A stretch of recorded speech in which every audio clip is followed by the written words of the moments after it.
Welcome back to another episode of the Behavioral Economics and Marketing Podcast series. This is Sandra Thomas-Comenole. Season 2 is all about marketing leadership. In this episode, we take a quick peek at the top 6 leadership theories. So jumping in, what are leadership theories? Leadership theories are schools of thought that seek to explain how and why certain individuals become leaders. Such theories often emphasize the characteristics of leaders, but some attempt to identify the behaviors that people can adopt to improve their own leadership abilities in different situations. Early debates on the psychology of leadership often suggested that the leadership skills are inherent abilities that people are born with. In other words, these theories propose that certain people were simply born leaders. Some more recent theories propose that possessing certain traits may help make people into natural leaders, but experience and situational variables also play a critical role. In this episode, we will skim through the top 6 leadership theories and offer practical applications. Number 1, trait theory of leadership. The trait theory of leadership suggests that leaders are born possessing certain traits that will enable them to rise and lead instinctually.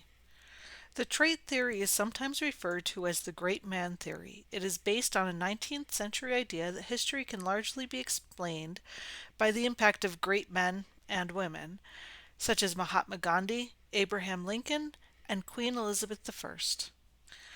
These historical influencers are looked at as highly influential heroes who possessed natural attributes such as superior intellect, heroic courage, extraordinary leadership abilities, or divine inspiration. So how can we apply the trait theory to marketing leadership? Actually, this theory leaves very little room for would-be leaders to take on leadership qualities that they didn't already possess. However, the theory suggests that it is under duress that these unique leadership qualities surface in a sink-or-swim fashion. Have you ever been called to lead in a situation that you weren't quite prepared for, and then somehow not only made it through, but thrived? Then you have experienced the trait theory at work. If not, you might still be interested to learn if you or one of your teammates have latent leadership qualities. The best way to find out is to simply jump into a leadership role. Leadership roles come in all shapes and sizes. Consider signing up to lead a volunteer opportunity or to head up a committee at work. If you are thinking one of your direct reports has latent leadership qualities, then test it out. Let them head up a project and see how it goes. Theory number 2, contingency theory of leadership. This theory proposes that there is no one way or style of leadership that may be applicable to all situations. Instead, the optimal course of action is contingent or dependent upon the internal and external situation. In other words, it recognizes that there might be variables influencing any particular situation, and a leader must choose the right course of action, taking into account those variables. Contingent leaders are flexible in choosing and adapting to succinct strategies to suit change in situation at a particular period in time in the running of an organization. So how do we apply contingency theory of leadership to marketing leadership? To apply the contingency theory of leadership, a leader assesses the current situation, the needs of the situation, and the resources at hand to create a strategy to suit the current situation. Being a flexible leader can help in situations that require the contingency style of leadership. However, constantly changing styles of leadership can create a feeling of instability in the team and the organization. Contingent leaders are apt in change management and high-growth situations. Theory number 3, behavioral theory of leadership. The behavioral theory of leadership focuses on behavior and actions rather than on traits or abilities. This theory requires leaders to identify behaviors and actions that signify leadership and condition their behavior as such, so that in any given situation their behavior would reflect that specific action. A tenet of this theory is that the behavior of a leader determines their performance. Through teaching and observation, a leader can train themselves to behave as a leader. Thus, the theory concentrates on leadership and not the leader. In other words, it treats leadership as a characteristic that can be developed through practice. So how do we apply the behavioral theory of leadership in marketing leadership?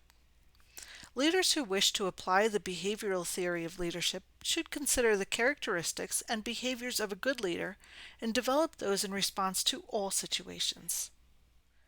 For example, if the leader identifies patience as a leadership characteristic, they should practice patient building exercises until they can practice patience in all situations. It is also important to note that as a leader grows, they should acquire more and more of these leadership characteristics, and that it isn't just one attribute that signifies a leader. Theory number 4, Participative Theory of Leadership. This theory of leadership is also known as democratic leadership. It is a style of leadership in which all members of the organization work together to make decisions. Participative leadership involves the entire team. This is a leadership style in which the leader works closely with team members, focusing on building relationships and rapport. This leadership style generally includes group discussions where the leader provides pertinent information and the group shares ideas. The leader summarizes the information and the ideas for the group, and then the group makes the best decision based on the information, and all the members of the organization implement the decision. This style of leadership is rarely used as a company-wide decision-making process. It is most successful in an organization that has defined roles requiring little management oversight, like universities or technology companies. However, leaders may choose this democratic style of leadership within their team. This style of leadership leads to a high level of project ownership by the team. So how do we apply the participative theory of leadership to marketing leadership? This style of leadership can be difficult to begin to apply. A leader may choose to use this style of leadership for a small project to begin with, to measure the results before widely implementing. It is important to note that several great leaders use this style of leadership as it can lead to some of the best results. Theory number 5, Transactional Theory of Leadership. The transactional style of leadership focuses on the basic management process of controlling, organizing, and short-term planning. Transactional leadership involves motivating and directing followers primarily through appealing to their own self-interest. The power of transactional leaders comes from their formal authority and responsibility in the organization. The main goal of the follower is to obey the instructions of the leader. The leader believes in motivating through a system of rewards and punishment. Here, the exchange between leader and follower takes place to achieve routine performance goals. Transactional leadership is the most common form of leadership, especially in low-level management positions, as this kind of leadership style may work well where the organizational problems are simple and clearly defined. Additionally, transactional leaders are found to be quite effective in guiding efficiency decisions which are aimed at cutting costs and improving productivity. The transactional leaders tend to be highly directive and action-oriented, and their relationship with the followers tends to be transitory and not based on emotional bonds. Theory number 6, Relationship Theory of Leadership. Relationship-oriented leadership theory, or transformational leadership, describes a leader who is primarily motivated by and concerned with their interactions with people. Relationship-oriented leaders often act as mentors to their subordinates.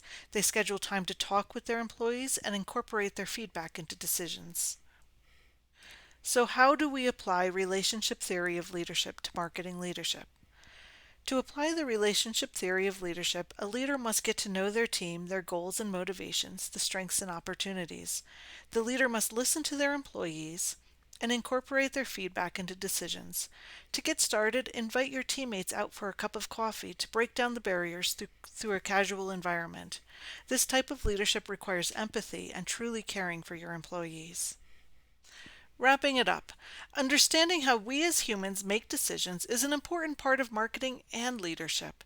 Behavioral economics is the study of decision making and can give keen insight into employee behavior and help to shape your marketing mix. Leadership theories are schools of thought that seek to explain how and why certain individuals become leaders. Such theories often emphasize the characteristics of leaders, but some attempt to identify the behaviors that people can adopt to improve their own leadership abilities in different situations. In this episode, we discuss several popular leadership theories and their applications. Thank you for listening to another episode of Behavioral Economics and Marketing. This is Sandra Thomas-Comenole.